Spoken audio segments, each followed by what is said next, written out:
사도신경 말씀으로 하나님께 예배합니다. 나는 전능하신 아버지 하나님 천지의 창조주를 믿습니다. 나는 그의 유일하신 아들 우리 주 예수 그리스도를 믿습니다. 그는 성령을 흠태되어 동정녀 마리아에게서 나시고 본디오 빌라에게 고난을 받아 십자가에 못 박혀 죽으시고 장사된 지 사흘 만에 죽은 자 가운데서 다시 살아나셨습니다. 하늘에 오르시어 전능하신 아버지 하나님 우편에 앉아 계시다가 거기로부터 살아있는 자와 죽은 자를 심판하러 오십니다. 나는 성령을 믿으며 거룩한 공교회와 성도의 교제와 죄를 용서받는 것과 몸의 부활과 영생을 믿습니다. 아멘. 찬송가 424장입니다.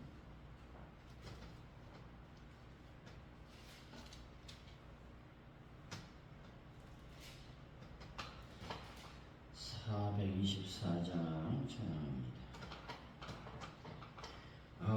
아버지여 나의 마음을 맡아주고 하시고 완악하고 교만한 것 형쾌하여 주소서. 온유하고 겸손하여 화평하게 하시고 망령되고 악한 일을 물리치게 하소서. 하나님의 은총 속에 나를 보호하시고 주의 사랑 줄이 되어 나를 메어 주소서. 구세주의 흘린 피로 죄를 씻어 주시고 성령이여 하늘길로 나를 인도하소서. 아멘. 하나님, 전능하신 아버지 하나님 앞에 저희들이 한낱 피조물임을 고백합니다. 위대하신 창조주를 경외하며 하나님과 사람 앞에서 겸손한 자로 살게 하여 주시기를 원합니다. 받은 복이 도리어 교만의 도구가 되지 않도록 늘 저희들 자신을 돌아보게 하여 주옵소서. 주님이 주신 것들에 늘 감사함으로 화답하는 삶도 살게 하여 주옵소서. 하나님, 오늘도 주님 앞에 나와서 저희들이 예배하며 기도합니다. 저희들의 모든 모습을 주님이 긍휼히 여기시고 인도하여 주옵소서. 특별히 기도합니다. 이 나라의 민족을 기억하여 주시고 온전하게 모든 것들이 주님의 뜻 안에서 변화될 수 있도록 아버지여 함께하여 주옵소서. 미국과 이란의 모든 전쟁이 참으로 급박한 위기 속으로 몰아가고 있습니다. 하나님, 모든 전쟁이 끝나고 하늘의 평화, 하나님의 평강이 임할 수 있도록 인도하여 주실 줄로 믿습니다. 아버지 하나님, 가족들께 놀라운 부흥의 역사를 베풀어 주옵소서. 나사렛 예수 이름으로 명령하노니 매 주일 출석이는 20명이 넘는 놀라운 하나님의 역사가 일어날지어다. 성령이여 전도할 때마다 열매 맺고 결실의 역사가 일어날지어다. 아버지 하나님, 전도 현장에 성령의 강력한 기름 부음의 역사가 충만히 임하게 하여 주옵소서. 빼앗는 문제를 하나님께서 해결하여 주시고 하는 분들을 치료하여 주시며 특별히 부상들을 붙잡아 주옵소서. 마지막까지 최선을 다하고 열심으로 참으로 그들의 인생을 주님이 주관하여 주실 줄로 믿습니다. 또 원하는 대학에 꼭 합격할 수 있는 하나님의 은혜도 더하여 주옵소서. 감사합니다. 예수님의 이름으로 기도하옵나이다. 아멘. 오늘 우리에게 주신 말씀 에스겔입니다. 28장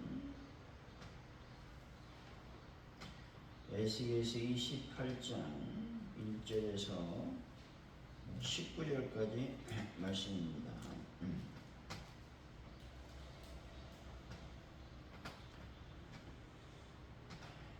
에스겔에서 28장 1절에서 19절까지 말씀 교도하시고 마지막 절은 같이 읽겠습니다.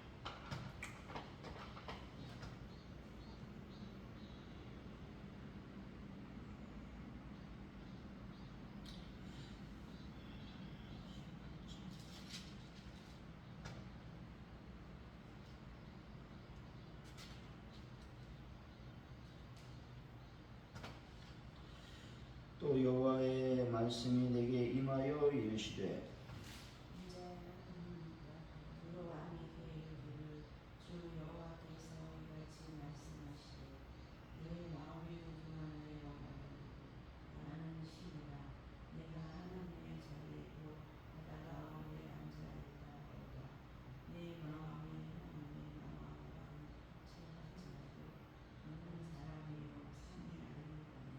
내가 다니엘보다 지혜로워서 은밀한 것을 깨닫지 못할 것이 없다 하고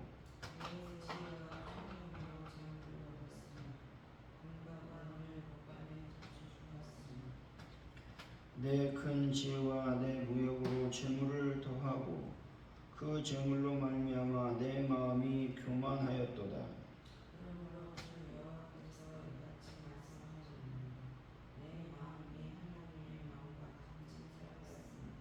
그런즉 내가 이방인 곧 여러 나라의 강포한 자를 거느리고 와서 너를 치리니 그들이 칼을 빼어 내 지혜의 아름다운 것을 치며 내 영화를 더럽히며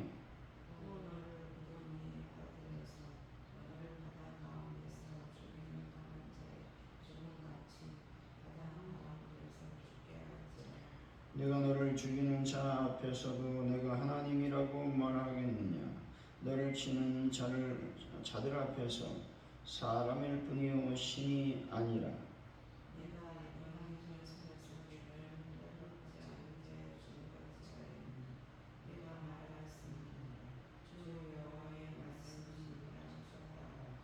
여호와의 말씀이 또 내게 임하여 이르시되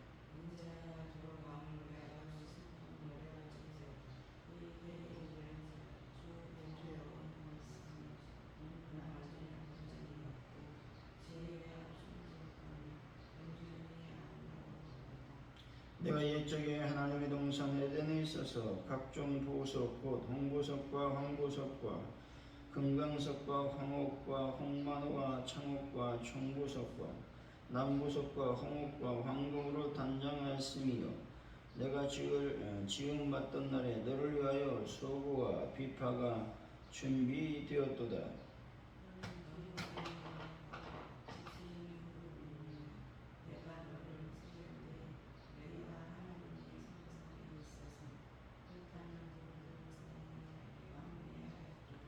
내가 지음받던 날로부터 내 모든 길에 완전하더니 마침내 내게서 불의가 드러났도다.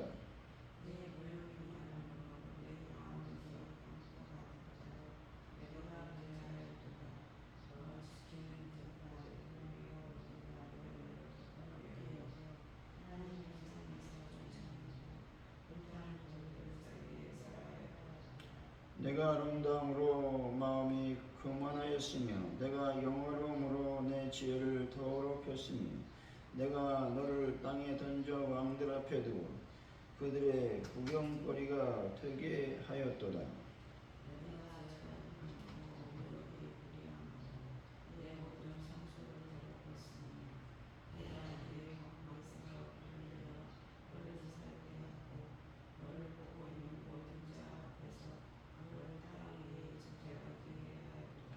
만민 중에 나를 아는 자가 너로 말미암아 다 놀랄 것이며 내가 공포의 대상이 되고 내가 영원히 다시 잊지 못하리라 하셨다 하라.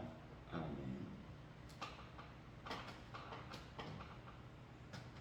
오늘의 말씀은 하나님은 자칭 신이라 말한 교만한 두로 왕이 죽임 당할 것이라고 말씀합니다. 그는 이방인 손에서 죽게 되어 할례받지 않는 자의 죽음같이 될 것이라고 말씀하고 있습니다.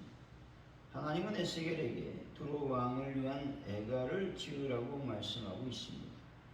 두로 왕이 공포의 대상이 되고 영원히 다시 잊지 못하니 그로 인해 만민이 놀랄 것이라고 말씀하고 있습니다.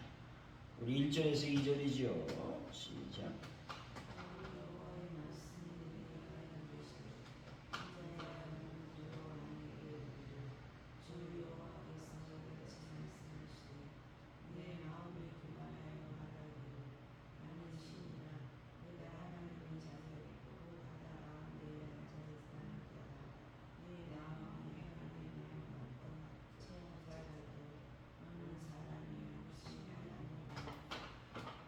두로 왕은 난공불락의 해상 요새와 막강한 부를 소유하자 착각에 빠졌습니다. 자신을 단순한 인간이 아니라 천재지변도 이겨내는 신의 위치에 올려놓았다는 것입니다. 하나님 그의 실체가 신이 아니라 불완전한 사람일 뿐임을 못 박으시고 있는 것이죠. 성공과 번영이 길어지면 인간은 자기 능력을 신격화하기 쉽다는 것입니다. 이 정도 건강, 이 정도 재산이면 내 미래는 안전하다고 생각하는 순간이 바로 하나님의 자리에 앉는 순간이라는 겁니다. 나는 피조물이며 호흡 한 번에 무너질 수 있는 연약한 사람임을 늘 고백하는 겸손함이 필요하다라고 말씀하고 있는 것입니다. 우리 3절에서 5절까지 말씀이죠. 시작.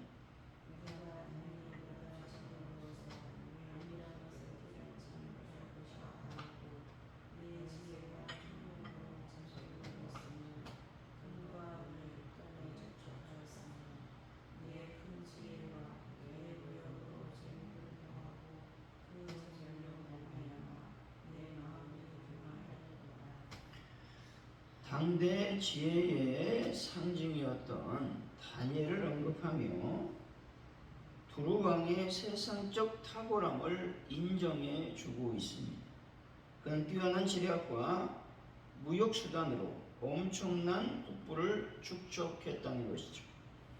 그러나 문제는 그가 뛰어난 지혜와 재물이 결국 그를 교만으로 이끄는 독이 되었다는 것입니다. 하나님이 주신 지혜, 재능, 사업 감각으로 좋은 결과를 낼 때가 있다는 것이죠. 하지만 그 성과가 내 곳간을 채우고 내 마음을 높이는 도구가 되고 있다면 그것이 바로 영적인 위기에 빠져 있는 것입니다. 은사와 축복의 출처가 내가 아닌 하나님이심을 잊지 않는 삶을 살아야 된다라고 말씀하고 있는 겁니다. 6절에서 8절이죠. 시작.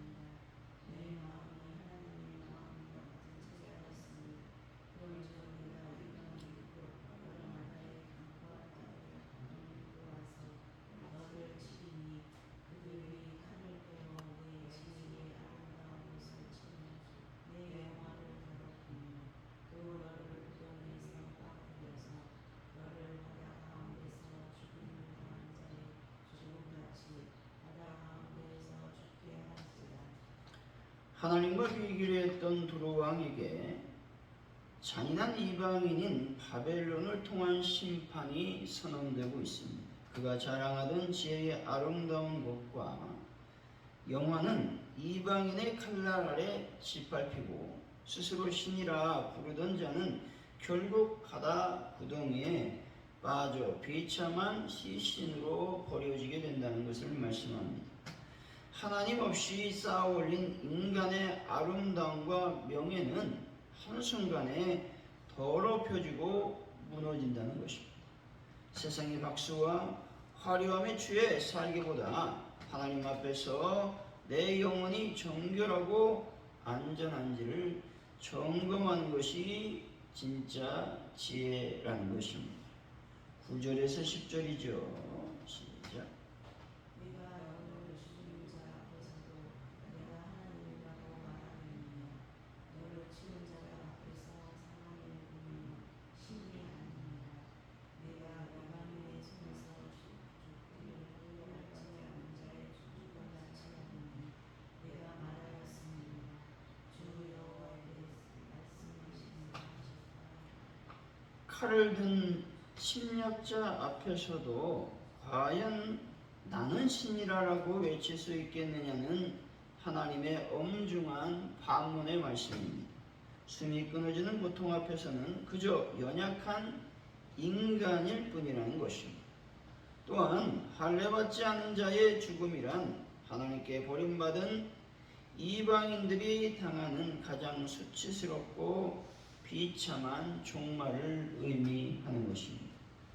질병 앞이나 죽음의 문턱 앞에서 인간의 권력과는 아무런 힘을 쓰지 못한다는 것이죠.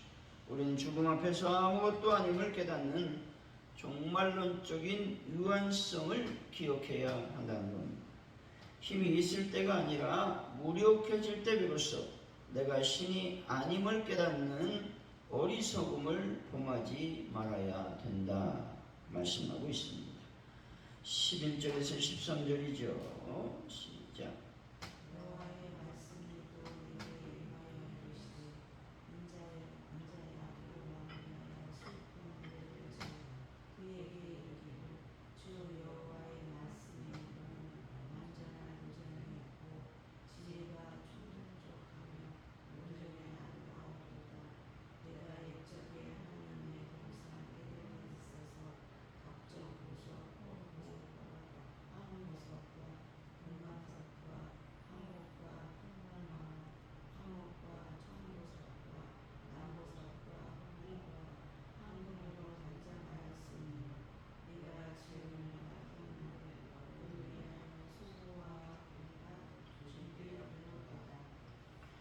11절부터는 두 왕의 내면과 본질을 에덴 동산의 아담 혹은 타락한 천사인 계명성의 이미지에 빗대어 비유적으로 설명하고 있습니다.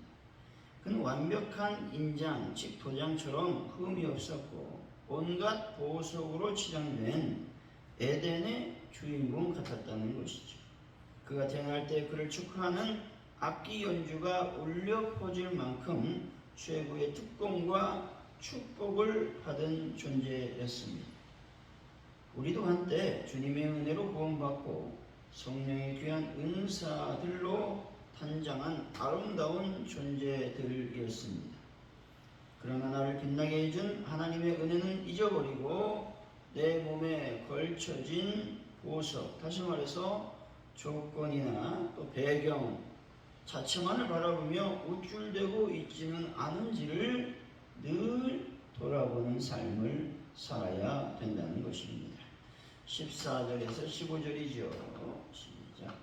나는 너희를 무릎을 꿇고 지키는 그 이유로 내가 너를 세우니 네가 하나님의 성소성에 있어서 불타는 너를 세상에 왕래하리라. 네가 지음을 받은 날부터 내 모든 길에 완전히 마침내 네게서 거리가 드러난도다. 그는 하나님의 임재를 지키는 존귀한 기름 부음 받은 그룹, 즉 천사와 같은 위치를 부여받았습니다. 하나님의 성상에서 거룩한 특권을 누리며 처음에는 완전하게 행했으나 어느 순간 그의 내면에서 불이, 즉 하나님처럼 되려는 반역이 싹트기 시작했다는 것입니다. 사역의 자리, 직분의 자리, 직분의 자리가 높아질수록 영적 위험도 커진다는 겁니다. 처음에는 순수한 마음으로 완전하게 사명을 감당하다가도 익숙해지고 대접받기 시작하면 교만이라는 부리가 틈타게 된다는 것입니다. 고린도전서 10장 12절의 말씀처럼 선줄로 생각하는 자는 넘어질까 조심하라 라는 말씀을 늘 마음에 새기며 살아야 된다는 것입니다. 16절에서 17절이죠. 시작.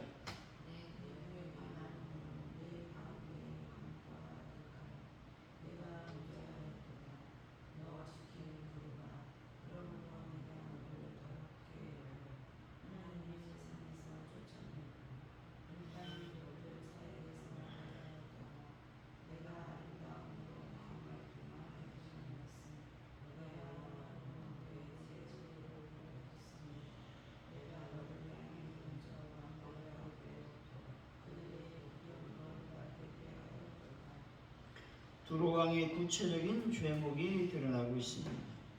무역이 번성하면서 수단과 방법을 가리지 않는 강포, 다시 말해서 폭력과 불의가 가득해졌다는 것이죠. 외적인 아름다움과 영화로움 때문에 지혜가 오염되었고 중심이 타락했다는 것입니다. 결국 하나님은 그를 거룩한 산에서 쫓아내어 세상 왕들의 조롱거리와 구경거리로 추락시켰다는 겁니다. 사업의 성공이나 물질의 풍요가 내 삶의 강포와 타협을 정당화하고 있지는 않으십니까?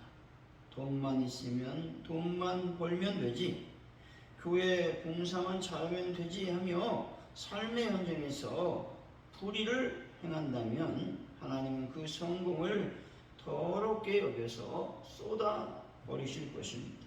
중심의 거룩함을 잊어버린 성공은 추락의 전조라고 하는 것입니다. 18절에서 19절이죠. 시작.